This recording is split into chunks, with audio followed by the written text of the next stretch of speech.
आज यह कक्षा शास्त्री तृतीय वर्ष के लिए लगाई गई है। जो छात्र शास्त्री तृतीय वर्ष में व्याकरण लेकर पढ़ रहे हैं उनका प्रतिष्ठा पत्र में परम लघु मंजूषा पुस्तक निर्धारित है। इस पुस्तक के लेखक नागेश भट्ट जी हैं। उन्होंने वैयाकरणों के दार्शनिक सिद्धांतों का प्रतिपादन करते हुए लक्षणा के क्रम में विचार दे रहे हैं। इस लक्षणा पर तार्किक लोग और मीमांसक लोग अपना अपना विचार देते हैं। तार्किकों ने जहाँ कहा स्वशक्य संबंधो लक्षणा, इस पर मीमांसक लोग कहते हैं कि नहीं, स्वशक्य संबंधो लक्षणा यह कहने से काम नहीं चलेगा। इसलिए स्वबोध्य संबंधो लक्षणा ऐसा कहना चाहिए। यह कुछ मीमांसकों का मत है। कहने का मतलब कि स्वशक्य संबंधो लक्षणा और स्वबोध्य संबंधो लक्षणा, ये दोनों में क्या अंतर होता है इसको समझने की आवश्यकता है। जैसे गंगायाम घोषः जहाँ कहा जाता है, वहाँ गंगा पद से जल प्रवाह अर्थ लिया जाता है और उस जल प्रवाह का संबंध तीर से होता है, तो लक्षणा वहाँ तीर में चली जाती है। लेकिन जहाँ गभीरायाम नद्याम घोषः ऐसा कहा जाएगा, तो गभीरायाम नद्याम घोषः एक विशेषण लगा दिया गया। गहरी नदी में घोष है, झोपड़ी है। अब ऐसी स्थिति में नदी तो जल प्रवाह को ही कहते हैं। अब उसका संबंध साक्षात तीर के साथ नहीं हो रहा है, बल्कि गहरी के साथ हो रहा है। गभीरायाम नद्याम घोषः, इसलिए कि यह पद बीच में विशेषण दिया हुआ है। तो अगर गभीर का अर्थ तीर कर दिया जाए तो तीर तो गहरी होती नहीं है, तीर तो गहरा होता नहीं है।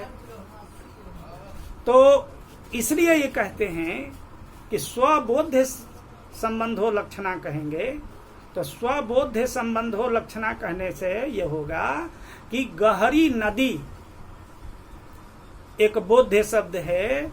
गहरी जो विशेषण है नदी का विशेषण है और उसमें झोपड़ी होना असंभव है।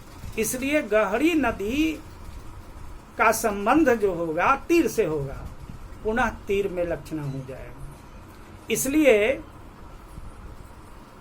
स्वशक्य संबंधो लक्षणा ना कह करके स्वबोध्य संबंधो लक्षणा ऐसा कहना चाहिए। इस पर कहते हैं कि गभीरायाम नद्याम घोषः इत्यनुरोधात्, इस अनुरोध से अगर नहीं कहेंगे तो इसमें दोष होने लगेगा।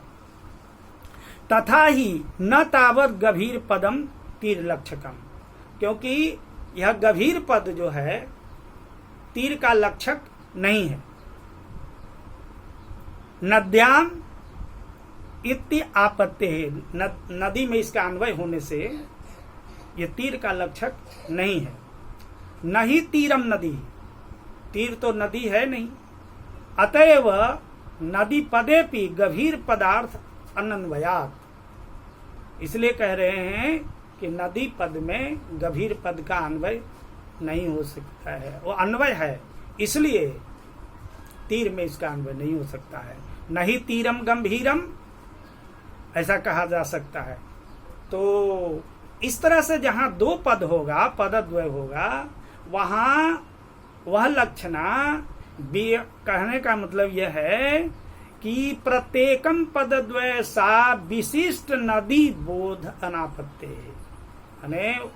विशिष्ट नदी माने गहरी विशिष्ट नदी है, इसका बोध नहीं हो सकेगा। इसलिए कहते हैं तस्मात् समुदाय बोध्य गभीरत्व विशिष्ट नदी पदार्थ। इसलिए समुदाय गभीरायाम नद्याम में, ये गभीरायाम नद्याम जो समुदाय है ये विशिष्ट बोध नदी के शब्द से किया जाता है, तब यह सिद्ध होता है।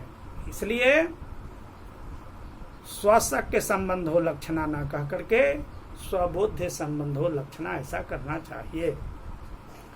और इसीलिए दुरेफ पदस्य स्वलक्ष्य भ्रमर शब्दवाच्यार्थे लक्षणायाम लक्षित लक्षणा इति केचित व्यवहार।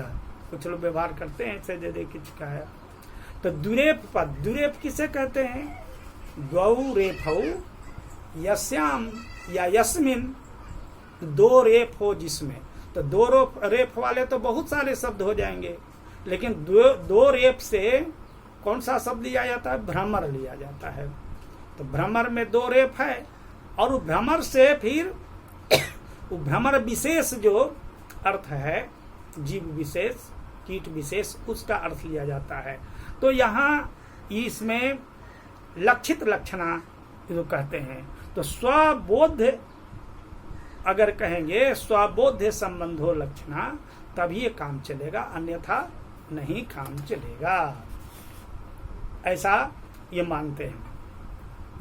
पुनः कहते हैं प्रकारांतरे न पुनर्लक्षणा द्विविधा। कहते हैं कि लक्षणा को पुनः दूसरे प्रकार से दो भेदों में बांटते हैं। एक कहते हैं प्रयोजनवती निरूढ़ा लक्षणा, एक प्रयोजनवती और एक निरूढ़ा लक्षणा, ये दो लक्षणा है। तो असति प्रयोजने शक्य संबंधो निरूढ़ा लक्षणा, जहां कोई प्रयोजन नहीं है, विशेष उद्देश्य नहीं है कहने का, वहां सामान्य लक्षणा जहां बातें रहती है वहां निरूढ़ा लक्षणा कहा जाता है। असति प्रयोजन है, अगर कोई प्रयोजन न हो तब शक्य का जो संबंध होता है उसे निरूढ़ा लक्षणा कहा जाता है। जैसे त्वचा ज्ञानम, त्वचा ज्ञानम, त्वचा से ज्ञान प्राप्त होता है, चर्म त्वचा को कहते हैं। तो त्वचा से माने गरम ठंडा का ज्ञान होता है, तो त्वचा से ज्ञान होता है। अब त्वचा से ये लक्षणा, त्वचा से क्या, त्वचा त्वग इंद्रिय से ज्ञान होता है, तो यहाँ लक्षणा चल जाती है इंद्रिय में। तो त्वचा ज्ञानम इत्यादो त्वग इंद्रिय ज्ञान, त्वग इंद्रिय से ज्ञान होता है, ऐसा होना चाहिए। यम तो शक्य अपर पर्याय, ये शक्य का अपर पर्याय कहा जाएगा। गंगायाम घोष इत्यत्र, और गंगायाम घोष कहते हैं तो यह प्रयोजनवती लक्षणा का उदाहरण है, क्योंकि यहाँ प्रयोजन है। गंगा में घोष कहते हैं तो गंगा के तीर पर घोष होता है, इसका मतलब क्या है?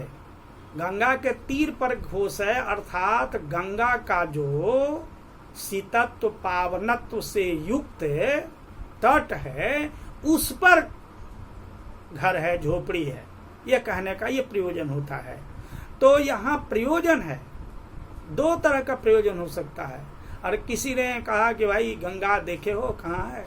महाराज हमारा तो गंगे में घर है, गंगा में घर था, गंगा के तट पर घर है। तो यहाँ दोनों हो सकता है कि गंगा के तट पर घर है तो गंगा का जो शीतत्व पावनत्व से युक्त जो तीर है उस पर घर है, अर्थात बहुत पावन जगह पर घर है।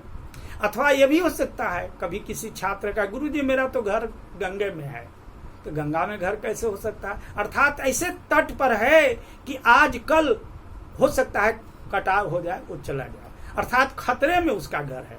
यह बतलाने का उसका उद्देश्य प्रयोजन है कि गुरुजी मेरा घर तो गंगे में है। तो किसी विशेष अगर प्रयोजन जहां होता हो तो वह प्रयोजनवती लक्षणा कहलाती है। तो इसी तरह से यहाँ कहते हैं गंगायाम घोषा इत्यत्र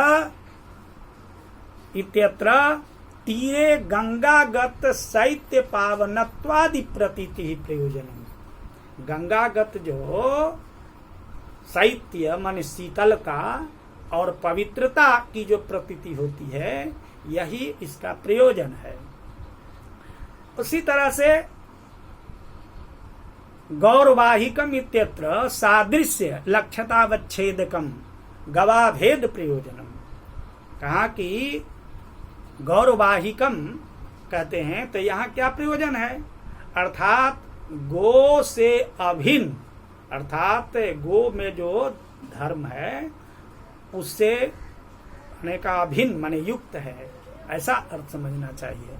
कुंता प्रविशन्ति इत्यत्र भीति पलायमान वाक्ये कुंत विशेष पुरुषे कुंतगत तैक्षण प्रतीति। अनेक कुंतान प्रवेश, यहाँ पर अब भाला वाला को प्रवेश कराओ तो यहाँ भीति माने कहने का मतलब भय का, कि वह भावाला लिए हुए है, तो भय का अर्थ या भागो भागो, ऐसा पलायन का अर्थ जो इससे उपस्थित होगा, यही प्रयोजन है। तो इसको कहते हैं प्रयोजनवती लक्षणा। इसलिए अलग अलग मत के अनुसार लक्षणा का विचार 「 करते हैं। पुनः अगली कक्षा में। ओम।